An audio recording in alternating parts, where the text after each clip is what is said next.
Spend any amount of time in a railroad group online and you inevitably will notice that once a month or so, somebody might ask what font was used on this railroad equipment. These kinds of questions are in most cases unanswerable, but it's difficult to respond truthfully by simply saying they didn't use a font.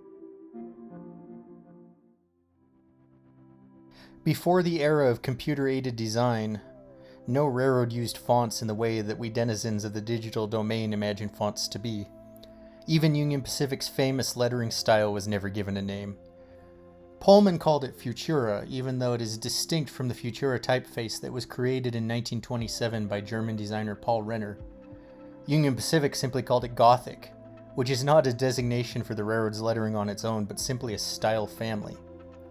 Every single application of the Union Pacific lettering style was drawn out on vellum by skilled draftsmen, sized specifically for the specific locomotive, car, or sign that it was to be applied to. Each version, while following the same aesthetic rules, is not identical to the other. The Union Pacific on a boxcar cannot be applied to a coach, and the coach's lettering cannot be transferred to a locomotive. So if railroads did not use fonts, the question to answer then is, how were railcars lettered? In the 19th century, every railroad car and locomotive shop employed a team of master car painters.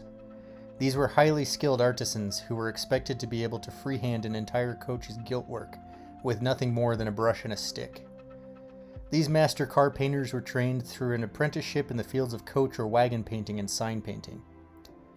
Car painting combined elements from both fields, since railroad car bodies used the same techniques that were used in painting wagons and stagecoaches, and the railroad lettering was applied using the same methods that a sign painter would use on the front of the local general store. Because of this, there was very little standardization in railroad lettering. While trained in the same manner, every master car painter had their own unique style, and cars painted by a different individual might carry slightly different lettering from cars on the same railroad painted by another individual.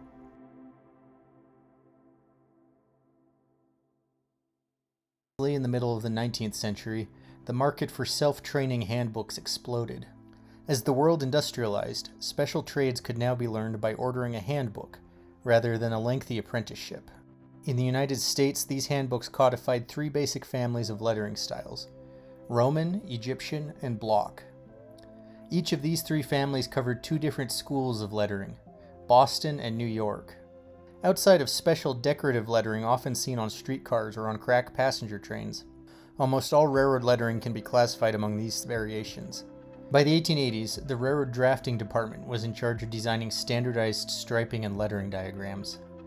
Like the example of the Union Pacific, they drew every single application of their lettering out by hand on individual sheets to produce what was called an alphabet.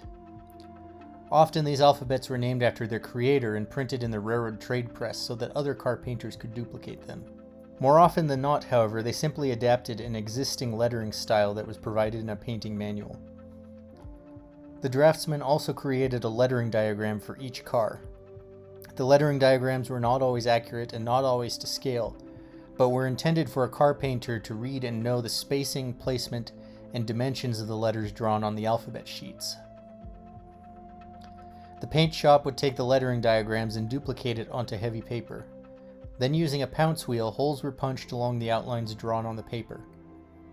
The paper was placed against the car side and pounded with a sack full of chalk dust, which left the outline of the lettering on the car. An apprentice or untrained car painter could then paint within the chalked lines to complete a standardized paint scheme.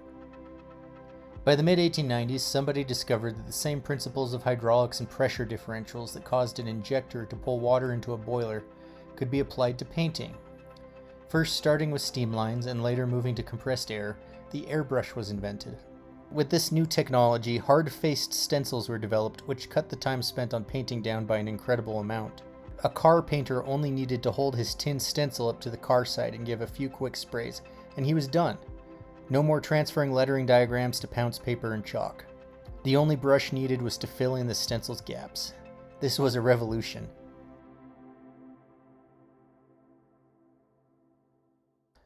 On this note, with the specialized nature of railroad lettering, there is no such thing as a Railroad Roman font.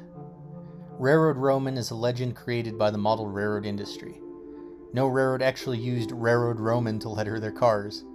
Most railroads use some variation of the New York Roman family. but each one was unique in their interpretation. Unfortunately, with the preponderance of alphabet decal sets and downloadable fonts that call themselves Railroad Roman, this ahistorical term has ingrained itself into railroad lore.